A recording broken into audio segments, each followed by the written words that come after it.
like if you could go through the experiences of dating, including those things that felt disappointing or even like rejection, without taking them personally.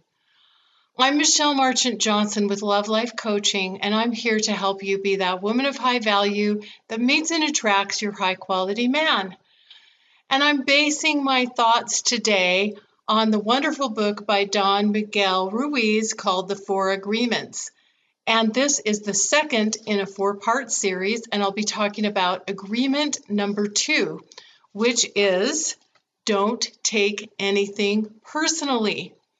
So the way Don describes this is by saying nothing others do because of you is because of you. Nothing others do is because of you. Now just sit with that for a minute. Does that ring true to you? Sometimes that's kind of hard to believe. We'll talk about it more. He goes on to say what others say and do is a projection of their own reality, their own dream. When you are immune to the opinions and actions of others, you won't be the victim of needless suffering. So let's think about this in the context of dating, because in the context of dating, oftentimes we get hurt or disappointed, and it can be very hard not to take things personally, starting with when we don't get a response online, or a conversation drops off online, or a man doesn't ask us out or doesn't call us back or says he's going to call and doesn't call. That goes back to the first agreement, which is to be impeccable with your word. And then we might, once we're in a relationship, someone might just disappear. We might have a relationship that ends without any closure, which can be really painful. We can have a betrayal, or we can have infidelity, or we can have someone ghost or disappear. And it can be really difficult not to take that personally. But according to Don Miguel Ruiz, everything that other people do is because of them and their perception and their reality and what he calls their dream. And I think this is a really interesting concept to consider and at least explore how it might be possible to apply this in your love life. So he says, for example, nothing other people do is because of you. It is because of themselves. They all people live in their own mind, in their own dream, in their own mind, and it's a completely different world than the one we live in. Now, I think that's true because I think we all see the world not as it is. We see other people not necessarily as they are, but through the lens of who we are. And so if that's true, then they are living in a different world, in a different reality than what we're experiencing. He says, when we take something personally, we make the assumption that they know what is in our world, and we try to impose our world on their world. And then he goes on to say that even if someone directly insults you or says something that seems really mean or really hateful, it has nothing to do with you. He says what they say, what they do, and the opinions they give are according to the agreements they have in their own minds. The point of view comes from all the programming they have received in their lives. So I do think that there's a lot of truth to this, and I think this is really kind of a deep concept to explore and see how it might apply in dating.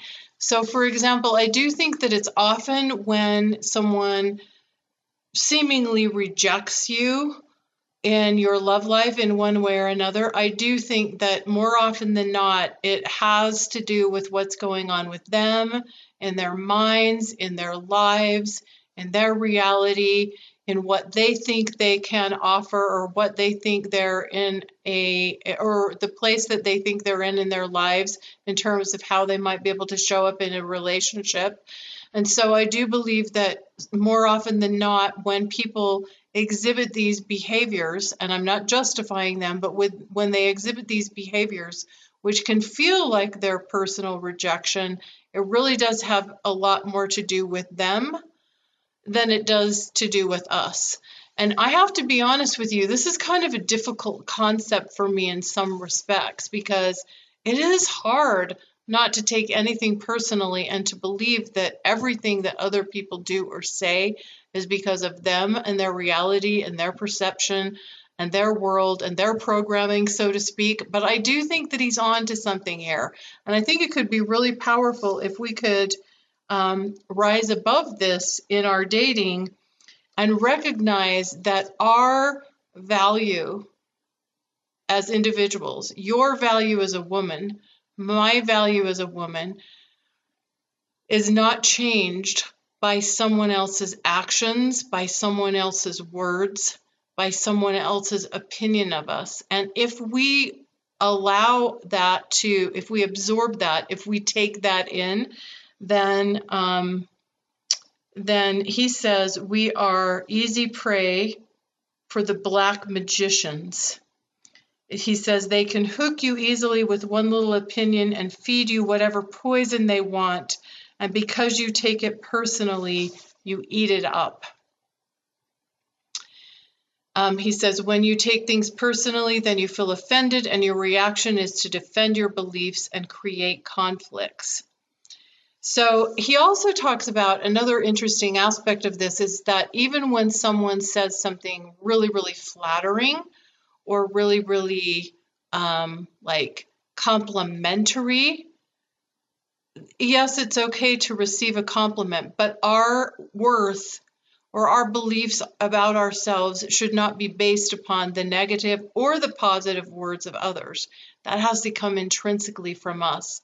Yes, it feels good when other people pay us a compliment, and we can receive that as a compliment, but not to the level that our self-worth or our beliefs or our value of ourselves is based upon what could be the changing opinion of another person.